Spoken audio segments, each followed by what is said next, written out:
Hello everyone, চলে আসলাম নতুন একটা ভিডিও নিয়ে। আজকে বানাবো মজাদার পটলের ভর্তা। আর এই ভর্তাটা বিশ্বাস করেন সত্যিই অনেক মজা ছিল।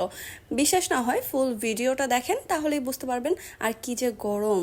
তো শুরু করা যাক ভিডিওটা। প্রথমে হচ্ছে আমি পটলটাকে দেখেন কিভাবে কুটে নিয়েছি। পটলটাকে জাস্ট কেকড়ে নিয়েছি। কেকড়ে বলতে ওপরের যেই ছালটা থাকে সেটাকে জাস্ট বটি দিয়ে মানে আঁচড়ে নিয়েছি। এটা কিন্তু ছিলকা একদমই ছিলে ফেলা যাবে না, তাহলে কিন্তু এটা টেস্ট মানে নষ্ট হয়ে যাবে এই ভর্তার টেস্টটা। আর এই ভর্তাটা আমি একটা আপুকে দেখে কপি করেছি। কপি বললে আসলে ভুল হবে, কারণ কোনো কিছু দেখে আমার খেতে ইচ্ছা করলেই আমি সেটা রান্না করে ফেলি।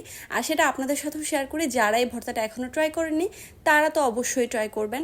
ভিডিওটা ফুল মনোযোগ দিয়ে দেখেন। এই ভর্তাটা একটা হোটেলের ফেমাস ভর্তা, যেটা কিনা এত মজা, সত্যি আমি বানানোর আগ পর্যন্ত জানতাম না এটা এত মজা লাগবে। তো প্রথমেই কড়াইতে দিয়ে দিচ্ছি পটলটাকে আমি দেখেন কিভাবে কুটে নিয়েছি। ঠিক এইভাবে কুটে নিলে ভালো হবে। তো এখানে বেশি করে রসুন, পেঁয়াজ আর কাঁচামরিচ দিয়ে দিয়েছি। ঝালটা কিন্তু যে যার পছন্দ মতো দিবেন। আর এখানে দিয়ে দিচ্ছি স্বাদ অনুযায়ী লবণ লাগলে আমি পরবর্তীতে ইউজ করে নিব। এখানে দিয়ে দিচ্ছি সামান্য একটু হলুদ গুঁড়ো আর পরিমাণ অনুযায়ী সরিষার তেল। আগে থেকেই একটু সয়াবিন তেল ছিল কড়াইতে, তো আমি আর একটু সরিষার তেল দিয়ে দিলাম।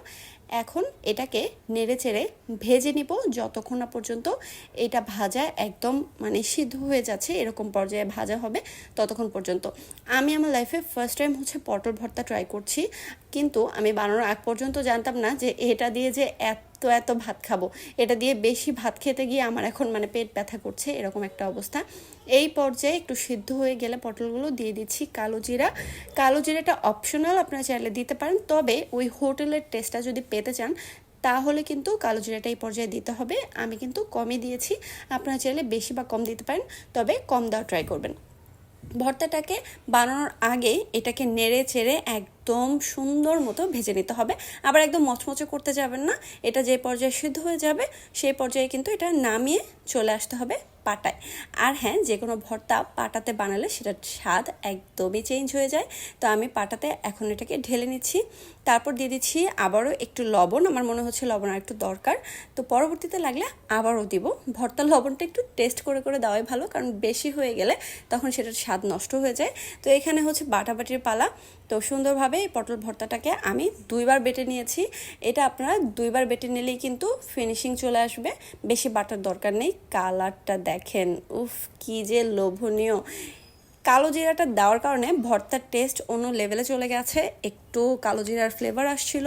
তো এই পর্যায়ে কিন্তু আমার ভর্তা বানানো একদম রেডি। এই তো টানা আমার কিন্তু ভর্তা বানানো কমপ্লিট। আর আমি একটু টেস্ট করেও দেখছিলাম যে এটা সব কিছু ঠিক আছে কিনা। মুখে দেওয়ার সাথে সাথে জাস্ট ব্লাস্ট করলো। এটাকে ভাত দিয়ে যখন খাবেন তখন যে কি মজা লাগবে! আর এই কয়দিন যে গরম গেছে না, আমি গরমে সত্যি হাঁপিয়ে উঠেছি। তো এই পর্যায়ে দেখেন আমি খেতে বসে পড়েছি। আর এই তো ভর্তা দিয়ে ভাতটাকে মাখিয়ে যখন মুখে দিচ্ছি, অমৃত, জাস্ট অমৃত। আপনাদের কাছে যদি ভর্তার রেসিপিটা ভালো লাগে শেয়ার করে পাশে থাকবেন। সবাই ভালো থাকবেন। আল্লাহ হাফেজ।